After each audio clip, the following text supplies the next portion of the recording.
montrer aux gens ma carrière ou plus que montrer aux gens toute autre chose. Le plus important, c'est le camp, c'est le futur du pays et puis c'est changer la façon dont on vit au pays.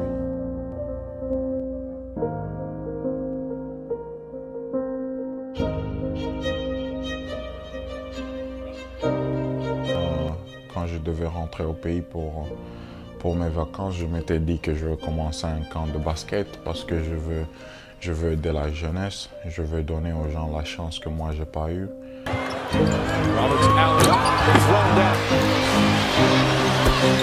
Inside, nice pass to Biyombo.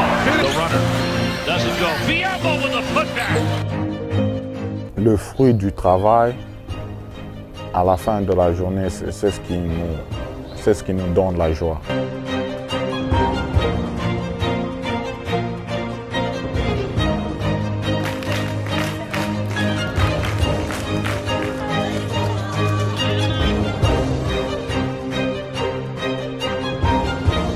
Je crois que la jeunesse, je veux donner aux gens la chance que moi j'ai pas eue.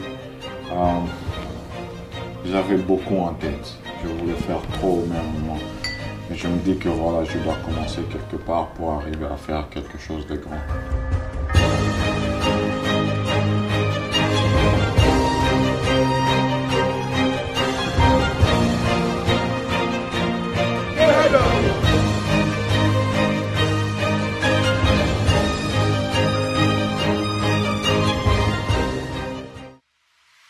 Biz Nation, une balade construite avec la superstar de la NBA, Bismack Biyombo.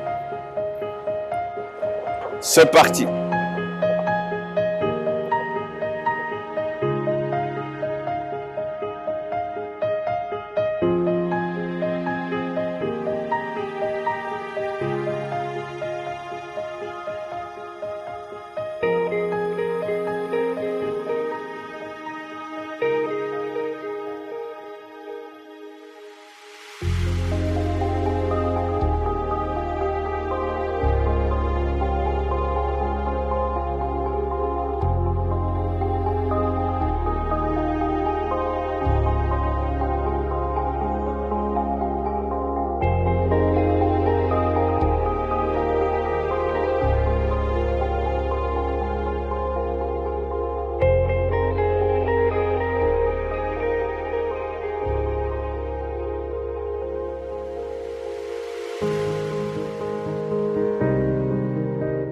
Qui est Bismack Biyombo, la superstar de la NBA?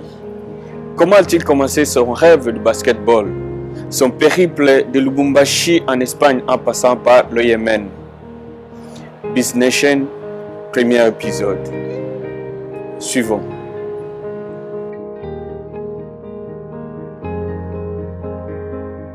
Alors, Bismack Biyombo. What is it, man? Bonjour mon frère. Bonjour, ça va? How you doing, brother? I'm good, thank you. Yourself? I'm doing great, I'm doing great. Je suis très content que tu nous reçoives ici en Caroline du Nord, spécialement dans la ville de Charlotte. C'est un plaisir pour moi et je vous remercie bien sûr d'être ici avec moi et à tout le monde qui sont à l'extérieur, tout comme à l'intérieur du pays, en train de nous observer de loin ou de près.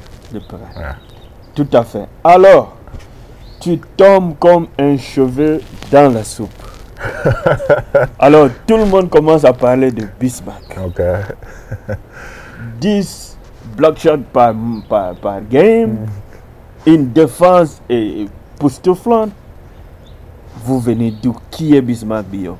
Parce que les gens veulent découvrir aujourd'hui. Qui êtes-vous? Here comes Biyombo. I'm Bismack Biyombo. Here comes Biyombo. Right on the move.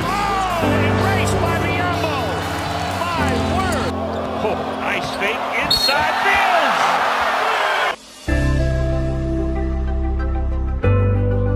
I'm Bismack Biyombo. I play for the Charlotte Bobcats. I'm a power forward center.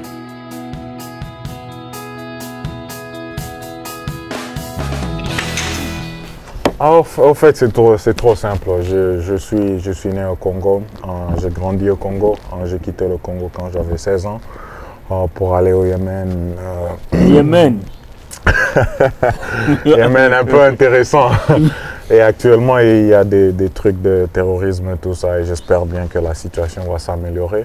Le plus important, c'est que quand j'étais là, j'ai eu la chance de connaître des gens qui m'ont aidé à vivre jour à jour au Yémen, parce que c'était la première fois que je me suis éloigné de ma famille. En plus de cela, j'étais encore trop jeune.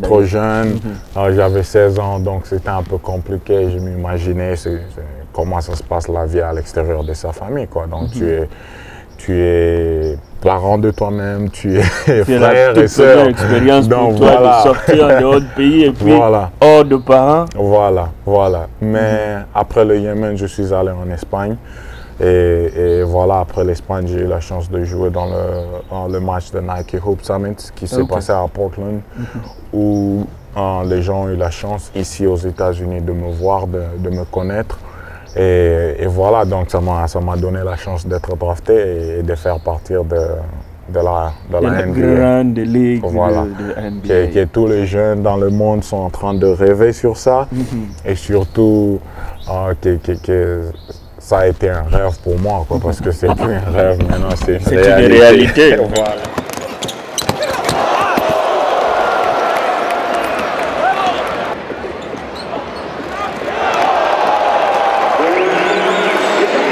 And was there anything you talked about your performance in this game that might lead to you being in the NBA sooner rather than later? I don't know. I will talk to him right after my shower. Donc c'est un peu ça. Et on est là. Alors là, on est allé un peu beaucoup plus vite en besogne, puisque les gens veulent vraiment savoir. C'était un rêve, bien sûr, mais comment tu as commencé à jouer au basketball? Ça t'est arrivé comment? Tu rêvais de qui quand tu étais encore petit, de voir un peu à la télé et tout ça? En réalité, quand j'étais encore au pays, je ne m'intéressais pas au basket. Le basket n'était pas ma première des choses. J'aimais bien jouer au foot. Sérieux? Oui, bien sûr. J'aimais bien jouer au foot parce que le football, c'était la passion de tout jeune africain, quoi. Et voilà, donc en grandissant à l'âge de 13 ans, à l'âge de 12 ans, j'ai commencé un peu à m'intéresser. Et puis, à l'âge de 14 ans, j'ai décidé à commencer à jouer dans le club Lupopo. C'était un peu intéressant à Lubumbashi, parce que j'étais le plus jeune de l'équipe, le plus jeune de la compétition. Et il y avait des amis qui me disaient que c'était pas un truc bien, que c'était dangereux. Tu dois jouer avec des gens qui sont âgés plus que toi. Il y a tout ça, il y a des risques. Et j'ai décidé de prendre ces risques. Voilà, c'est quelque chose que je commençais à aimer. Et au fur et à mesure, avec ma taille, je ne pouvais plus jouer au foot, quoi, parce que tout le monde était plus court que moi et plus rapide que moi. Donc, je me suis mis à aimer le basket, à jouer la compétition nationale au pays. Et après, au fur et à mesure que j'améliorais, arrivé à un certain temps, j'ai demandé à mon père et ma mère s'ils pouvaient me donner la chance de vivre une carrière professionnelle. Et ils m'ont dit non. Et là-bas, c'est les études. C'est les études, on connaît bien l'Afrique. Avant tout, c'est les études, l'éducation, et puis on verra. Alors mon père me dit non, impossible, parce que tu dois étudier, tu dois être éduqué. Le basket, on ne sait jamais ce qui peut se passer demain ou après-demain. Bref, à l'âge de 16 ans, vers le mois de septembre, mon père me dit voilà, s'il y a la chance ou l'opportunité, et si tu veux aller, tu peux partir. Mais qui a convaincu le papa maintenant? Voilà, c'est là qu'il faut y arriver. Ça. Donc il y a un monsieur qui connaissait le club au Yémen. Et on était destiné à aller au Qatar. Mais on est arrivé au Yémen. Bref, on a commencé à faire des tests, c'était l'aventure, quoi. On pouvait nous accepter ou on pouvait nous dire non. Non. Et on s'embarque, on rentre au pays. Tout à fait. Voilà, donc on est arrivé là-bas, et quand on est arrivé là-bas, c'était intéressant. On a commencé à entraîner avec des équipes au Yémen et il y a des équipes qui étaient intéressées par moi et deux autres amis. L'un qui est Freddy Mali qui a joué au pays et qui a joué aussi, je crois, dans notre équipe nationale plusieurs fois. Ok. Il a joué avec Kauka et l'autre c'était Patient Feleken qui est en train de jouer avec le TP Mazembe. On nous a pris et puis voilà, on s'est dit ok, on commence l'aventure. C'est une nouvelle vie pour nous, on en profite, on voit ce que ça va nous donner. 3 Congolais du coup recrutés. 3 Congolais et puis on avait aussi un footballeur qui a été recruté, qui je crois je parle avec il y a 2-3 jours comme ça. Ok. Donc c'était un peu intéressant parce que ils nous ont donné chacun était dans son club et puis chacun avait sa chambre. C'était une seule chambre, tu as la télévision et puis tu as le lit et puis c'est tout. Il n'y avait pas de cinéma, il n'y avait que le restaurant et puis il y avait le basket. Tout à fait. Il n'y avait que 2 choses à faire. Il n'y avait que 2 choses à faire. Voilà. Ça c'est la télévision. Si c'est pas la télévision, c'est dormir, c'est manger, c'est entraîner. Ouais. Donc, au fur et à mesure que les choses avançaient, je m'y donnais, je travaillais dur. On a eu la chance d'aller à l'extérieur du Yémen pour jouer une compétition de club, quoi. Et voilà, en jouant cette compétition de club, j'ai eu la chance de connaître le coach Mario Palma, qui fut, ou je ne sais pas s'il est encore coach de l'équipe nationale de l'Angola. Ok. Et il était coach d'un club en Angola, je crois Inter ou quelque chose comme ça. Donc, il m'a approché pour me dire voilà quel âge tu as. Je lui ai dit que j'avais 16 ans et puis il me pose la question mais qu'est-ce que tu fais au Yémen? Et demain c'est l'aventure que moi j'ai pris avec des amis parce qu'on voulait commencer une carrière professionnelle. Et puis il me dira que voilà je peux t'aider si tu me laisses. Je dis ok, comment vous allez m'aider? Qu'est-ce que vous me donnez comme option? Il dit voilà, la première option c'est d'aller jouer en Angola. Et la deuxième option c'est d'aller jouer en Espagne. Quitter le Yémen, rentrer en Afrique pour l'Angola. Et notre choix c'est aller en Espagne. Voilà. Mais le choix est clair. Je dis je prends mon choix et je prends le risque pour aller en Espagne. En Espagne. Et dit ok ça va. Il a rappelé des gens en Espagne et ces gens sont venus. Mais au Yémen là-bas c'était genre un contrat ou c'était bon? En fait c'était un contrat d'une saison qui m'ont donné quoi. Donc je veux jouer toute la saison et à la fin de la saison ils vont voir s'ils peuvent me garder ou pas. Mais d'autant plus que je jouais, il y a des équipes aux alentours de autres pays qui commençaient à s'intéresser déjà. Mais avec le coach qui me dira que ce n'est pas un bon endroit pour toi parce que si tu veux arriver à la NBA ou je ne sais pas dans d'autres grandes compétitions, c'est mieux que tu ailles à un endroit où tu vas bien entraîner, tu as des bons entraîneurs, tu as des gens qui sont mieux placés, quoi. Et moi je lui dis que voilà, je vais prendre ma chance pour aller en Espagne. En Espagne, ouais. Il rappellera quelqu'un, ce quelqu'un vient et me voit en personne au Yémen, on en discute et puis la personne repart en Espagne et moi quelques mois après je rentre au pays, je prends mon visa et je prends mon vol, j'arrive en Espagne. On arrive en Espagne, c'est une nouvelle expérience qui commençait. Pour moi c'était intéressant parce que je me rappelle quand je suis arrivé en Espagne, il y a presque tous les clubs espagnols qui sont venus me voir. Ils m'ont vu entraîner, ils m'ont vu travailler. Et après, d'autant plus que la saison se rapprochait et mon agent parlait avec toutes ces équipes-là. Et ces équipes-là lui dira que je n'étais pas un bon joueur pour jouer dans leurs équipes. Et par conséquent, ils ne pouvaient pas me donner un contrat. Et mon agent qui ne voulait pas me dire la vérité continue à me dire non, ça ira, tu vois, il y a ceci, il y a cela. Et après, je lui dis, je suis un homme, dis-moi la vérité, qu'est-ce qui se passe? Et puis, on va travailler sur base de ça. S'il faut améliorer, on améliore ou tenter d'autres choses. Ou tenter d'autres choses. Et voilà, il me dira, ok, il y a un seul club qui t'offre un contrat d'une année. J'ai dit, ok, ça va. S'il n'y a qu'un seul club qui m'offre un contrat d'une année, je préfère mieux prendre ce contrat rien prendre et rentrer au pays pour autre chose. Donc moi, je veux prendre ce contrat, je veux travailler, je veux améliorer. Et petit à petit, on verra ce que mon travail, parce que ces gens ne m'ont jamais vu jouer, ils ne me connaissent pas, quoi. Et quand ils vont me voir jouer, on verra la suite. Donc, c'était intéressant parce que quand je suis allé vers le club, c'était au mois d'août.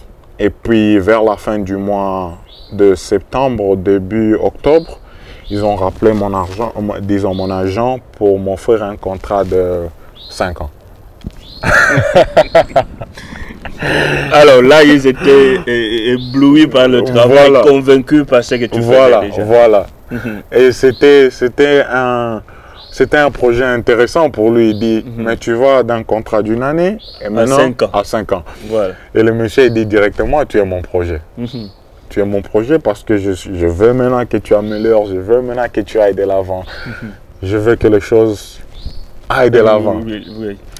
Et moi, je lui dis, ça va, tranquille, on va jouer et tout ça. Ma première année, ça s'est passé comme une année normale pour moi parce qu'il fallait s'habituer à la langue espagnole, il fallait apprendre les gens, il fallait parler avec les gens, il fallait connaître le pays.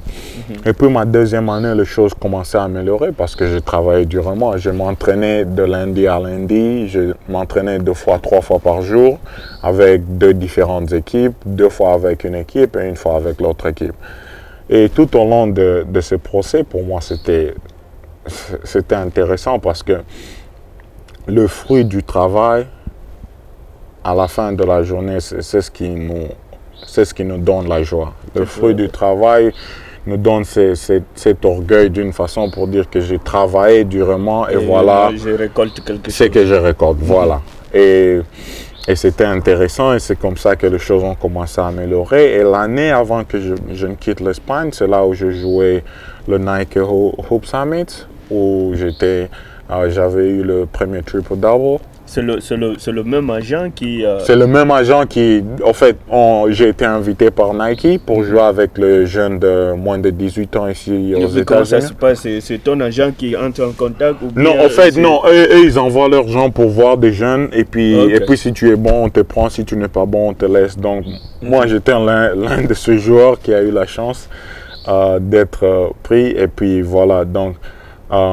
je suis arrivé en Nike Hoop Summit, tout s'est bien passé, j'ai eu mon premier record et à partir de là, tout le monde en parlait en NBA. Et quand tout le monde en parlait en NBA, c'est comme ça que j'ai commencé à voir que, ok, donc j'ai la chance d'être en NBA. Au lieu de 5 ans, ça sera plus 5 ans, ça sera maintenant dans une année, au moins qu'une année. Donc ça a commencé à changer ma façon de voir les choses, quoi.